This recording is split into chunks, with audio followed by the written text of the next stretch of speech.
नमस्कार मित्रांनो, मी अनुष्का आणि तुम्ही पाहताय राज्य लोकतंत्र।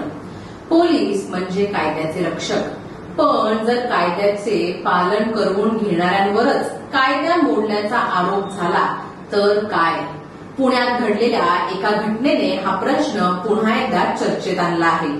नाईट पेट्रोलिंग दरम्यान एका कॅफेमध्ये घुसून कथित तोडफोड, कर्मचाऱ्यांशी गैरवर्तन आणि त्यानंतर संबंधित पोलीस उपनिरीक्षकाचं निलंबन करण्याची कारवाई।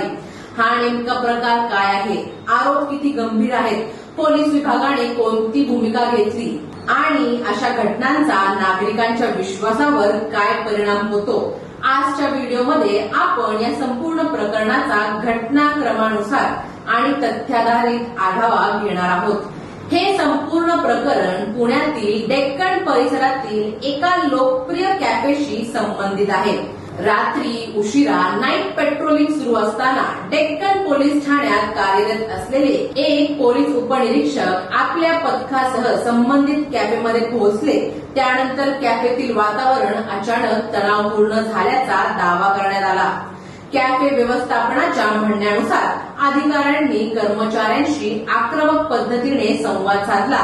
काही वेळातच कॅफेतील फर्निचर आणि इतर साहित्याचं नुकसान झाल्याचा आरोपही करण्यात आला। या तोडफोडीचे काही व्हिडिओ सोशल मीडियावर व्हायरल झाले आणि त्यानंतर प्रकरणाने वेग घेतला आणि नागरिकांमध्ये संतापाची लाट पसरली। सोशल मीडियावर व्हायरल झालेल्या व्हिडिओमध्ये पोलीस अधिकाऱ्यांच्या वर्तनाबाबत अनेक प्रश्न उपस्थित आहेत। अनेकांनी विचारलं की जर एखाद्या नागरिकाने अशी तोडफोड केली असती तर त्याच्यावर तातडीने गुन्हा दाखल झाला असता, मग पोलिसांबाबत वेगळे निकष का? प्रकरण गंभीर होताच पुणे पोलिसांच्या वरिष्ठ अधिकाऱ्यांनी प्राथमिक चौकशी सुरू केली। चौकशीनंतर संबंधित पोलीस उपनिरीक्षकाला निलंबित करण्यात आलं आहे।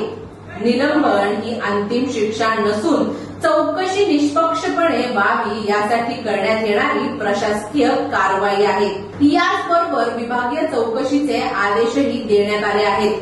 चौकशीत सीसीटीव्ही फुटेज, घटनास्थळी उपस्थित कर्मचारी, पोलीस पथकातील इतर सदस्य आणि उपलब्ध डिजिटल पुरावे तपासले जाणार असल्याचं सांगितलं जातंय।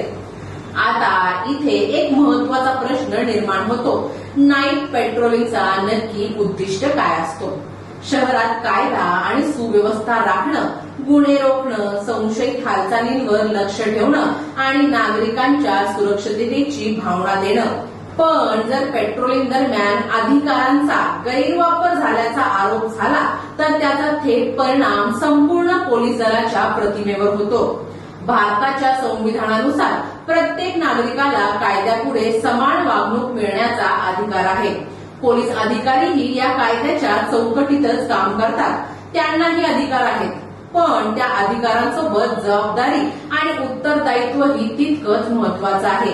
कायद्यात पोलिसांना तपास, चौकशी आणि सार्वजनिक सुव्यवस्था राखण्यासाठी काही विशेष अधिकार देण्यात आले। मात्र त्या अधिकारांचा वापर कायदेशीर, प्रमाणबद्ध आणि आवश्यक परिस्थितीतच अपेक्षित असतो।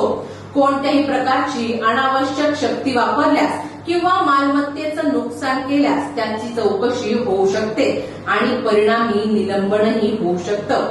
या प्रकरणात अजूनही चौकशी सुरू आहे, त्यामुळे कोणत्याही व्यक्तीला दोषी ठरवण्यापूर्वी अधिकृत चौकशीचा अंतिम अहवाल महत्वाचा ठरणार आहे। न्याय व्यवस्थेचा मूलभूत सिद्धांत असा आहे की चौकशी पूर्ण होईपर्यंत कोणालाही अंतिम दोषी मानलं जात नाही। तरीही या घटनेमुळे एक व्यापक चर्चा सुरू झाली। पोलिसांवर अधिक प्रभावी देखरेख आवश्यक आहे का? बॉडी कॅमेरांचा वापर अनिवार्य करावा का? नाईट पेट्रोलिंगच्या प्रत्येक कारवाईचं डिजिटल रेकॉर्डिंग असावं का? अशा उपाययोजनांमुळे भविष्यातील वाद कमी होऊ शकतात, असं अनेक तज्ञांचं मत आहे। दुसरीकडे अनेक माजी पोलीस अधिकारी असंही सांगतात, प्रत्येक घटनेचं संपूर्ण चित्र समोर येईपर्यंत संयम बाळगणं आवश्यक असतं। अनेकदा सोशल मीडियावर व्हायरल होणारे व्हिडिओ अपूर्ण असू शकतात, त्यामुळे चौकशी पूर्ण होईपर्यंत निष्कर्ष काढणं योग्य नाही। या घटनेमुळे पुन्हा एकदा पोलीस दलातील शिस्त, प्रशिक्षण आणि उत्तरदायित्व यावर चर्चा सुरू झाली आहे। एका अधिकाऱ्याच्या कथित वर्तनाचा परिणाम एका अधिकाऱ्याच्या वर्तनाचा परिणाम संपूर्ण दलाच्या विश्वासार्हतेवर होऊ शकतो. त्यामुळे अशा प्रकरणांमध्ये तातडीची आणि पारदर्शक चौकशी होणं अत्यंत आवश्यक आहे. आता या प्रकरणात सर्वात महत्वाची गोष्ट म्हणजे निष्पक्ष चौकशी. जर आरोप खरे ठरले तर कायद्यानुसार कठोर कारवाई होणं आवश्यक आहे आणि जर आरोप चुकीचे ठरले तर संबंधित अधिकाऱ्यालाही न्याय मिळणं तितकंच महत्वाचं आहे.